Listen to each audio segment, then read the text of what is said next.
हे मधुसूदन, कृपया आप मुझे बताएं कि प्राणी जब गर्भयोनि में आता है तो वह अपने किस गुण दोष के कारण आता है। प्राणी जन्म से पहले गर्भ में कष्ट पाता है और जन्म के समय भी असहनीय पीड़ा पाता है। इसके बाद भी वह रोग पीड़ा के कारण दुख पाता है। उसे बुढ़ापे में अनेक रोग घेर लेते हैं और उसकी मृत्यु हो जाती है। अतः हे भगवान, कृपा करके मुझे यह बताएं कि वे कौन से कार्य हैं जिनसे मनुष्य जन्म मृत्यु के दुखों से बच सकता है। श्री भगवान उवाच। हे धनुर्धारी, जन्म मृत्यु का बंधन तो उन प्राणियों की नियति है जो संसार में क्रियान्वित रहते हैं। जो प्राणी संसार में नष्ट होने वाले पदार्थों से प्रेम करते हैं, वे संसार की नश्वर वस्तुओं की इच्छा रखते हैं। मनुष्य संसार की दौलत पाने की तो कामना करता है, परंतु भगवान की भक्ति से विमुख रहता है। इसलिए वह बार बार अनेक योनियों में पैदा होकर जीवन मरण और गर्भ के दुख भोगता है। अर्जुन वाच। हे माधव, संसार की मोह माया से मुक्ति तो संभव नहीं है। मन 5 विकारों के वश में है। वे 5 विकार काम, क्रोध, लोभ, मोह और अहंकार है। यह मन मस्त हाथी की तरह है। माया मन को हर लेती है। इन 5 विकारों में अहंकार सबसे प्रबल है। यह प्राणी को नरक में ले जाता है। हे जनार्दन, इस मदमस्त हाथी को कैसे वश में किया जाए, अर्थात मनुष्य को कौन से प्रयत्न करने चाहिए जिनसे मन को भक्ति में लगाया जा सके। श्री कृष्ण उवाच।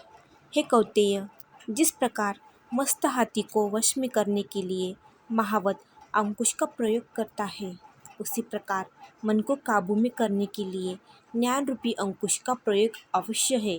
भक्ति और ज्ञान अभ्यास करने पर ही प्राप्त होते हैं। अहंकार करने से जीवन नरक बन जाता है। अर्जुन वाच। हे जनार्दन, कुछ प्राणी तो आपकी भक्ति करने के लिए वन जंगलों में जाकर रमते हैं और कुछ संसारिक मोह माया छोड़कर जगह जगह भटकते फिरते हैं। अतः हे प्रभु, इस बारे में कैसे पता चले कि आपकी भक्ति किस प्रकार मिल सकती है। श्री भगवान वाच। हे अर्जुन, जो प्राणी मुझे खोजने के लिए जंगलों में फिरते हैं, वे सन्यासी व वैरागी कहलाते हैं। वे सिर पर जटा बांधते हैं तथा भस्म लगाते हैं, लेकिन फिर भी वे मेरे दर्शन नहीं कर पाते हैं, क्योंकि उनमें भक्ति व प्रेम नहीं है। वे अहंकार में डूबे हुए हैं। तप या वैराग्य का अहम तो मेरी भक्ति पाने में बाधा डालता है। मैं शुद्ध मन से भक्ति करने वाले सतत अभ्यासी, जो काम, क्रोध, मोह, लोभ और अहंकार से परे है, उन्हें ही दर्शन देता हूँ। अर्जुनवाच। हे मधुसूदन, मनुष्य इन 5 विकारों से ग्रस्त होकर अपने इस सांसारिक जीवन को नष्ट कर लेता है। हे माधव, वह कौन सा पाप है जिसके कारण किसी की स्त्री असमय मर जाती है, किसी के पुत्र मर जाते हैं, और किस पाप के कारण व्यक्ति नपुंसक हो जाता है। श्री भगवान वाच। हे अर्जुन, जो व्यक्ति किसी से कर्ज लेकर उसे चुकाता नहीं है, वह इस पाप कर्म से अपनी पत्नी को खो देता है। उसी प्रकार जो किसी की अमानत को नहीं लौटाता, उसके पुत्र मर जाते हैं।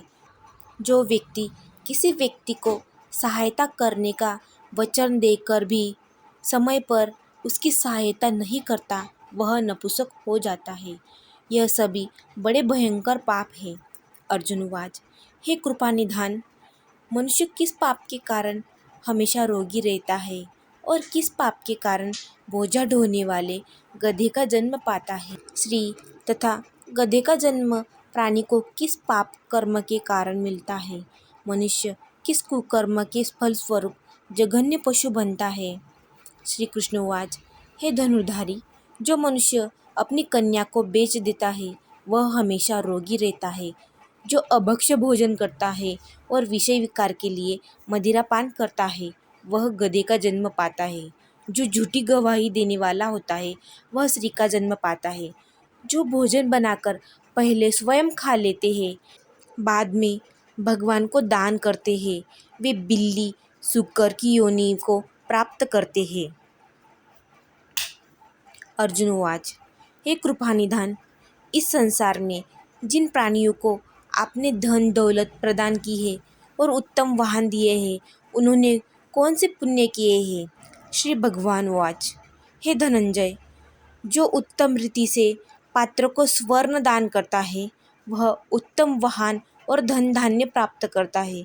जो भगवान को साक्षी मानकर कन्यादान करते हैं वे उत्तम पुरुष का जन्म पाते हैं। अर्जुनवाच हे दयानिधि, इस संसार में आपने किसको तो कितना सुंदर बनाया है और किसी को इतना कुरूप, किसी को धनवान बनाया किसी को निर्धन, सो ऐसा क्यों है। श्री भगवान उवाच हे अर्जुन, जिन प्राणियों ने अन्नदान किया है उनका स्वरूप सुंदर है और जिन्होंने विद्यादान किया है वे विद्वान हैं। फिर भी पुरुष का रूप स्वरूप नहीं बल्कि गुण महत्वपूर्ण है। जो संतों की सेवा करते हैं वे धनवान व पुत्रवान होते हैं। अर्जुनवाच हे मधुसूदन, मनुष्य धन और सांसारिक सुखों के प्रति इतना मोह क्यों रखता है। श्री भगवान उवाच हे कौंतेय, यदि प्राणी मेरी कृपा से वंचित हो जाए तो वह धन दौलत आदि से मोह करने लगता है। ये सब नाशवान है। विवेकी प्राणी इनसे दूर रहता है। जो व्यक्ति सांसारिक मोह त्याग कर पवित्र स्थलों के दर्शन करके मेरी निष्काम भक्ति करता है वह राजा के समान सुख और ज्ञान प्राप्त करता है। सभी वस्तुएं नाशवान है, केवल मेरी भक्ति ही ऐसी है जिसका नाश नहीं होता। अर्जुनवाच हे जनार्दन, मनुष्य में शारीरिक रोगों जैसे रक्त विकार, खंडवायु, अंधता तथा पंगुता आदि का क्या कारण है। ये रोग क्यों होते हैं, बताने की कृपा करें। श्री भगवान उवाच हे अर्जुन, जो प्राणी मेरी भक्ति से विमुख होकर माया में लिप्त हो जाता है वे क्रोधी, रक्तविकारी, आलसी, दरिद्र, शील संयम रहित, खंडवायु जैसे रोगों से ग्रसित होते हैं। जो स्त्री अपने प्रतिवत धर्म का पालन नहीं करती है वह संयम रहित, ज्योतिहीनता जैसे विकारों से ग्रस्त रहती है। अर्जुनवाच हे मधुसूदन, कृपा करके गुरु दीक्षा के बारे में भी कुछ बताने का कष्ट करे। मुझे गुरु की महिमा के बारे में भी बताए। श्री भगवान वाच हे धनुर्धारी, तुम्हारा यह प्रश्न संपूर्ण मनुष्य जाति के लिए कल्याणकारी है। तुम धन्य हो और धन्य है तुम्हारी जननी।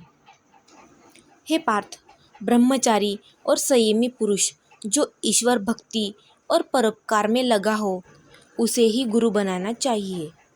अपने गुरु की देखरेख में ही मेरी पूजा करे। गुरु की कृपा से विमुख प्राणी सप्तग्राम मारने का पाप भोगता है। ऐसे प्राणी का मुख देखना भी पाप होता है। हे अर्जुन, सारे संसार के गुरु जगन्नाथ है। विद्या का गुरु काशी, चारों वर्ण का गुरु ब्राह्मण, ब्राह्मण का गुरु सन्यासी है। सन्यासी उसे कहते हैं जो सब कुछ त्याग कर मुझ में रम गया हो, वह ब्राह्मण जगत गुरु है।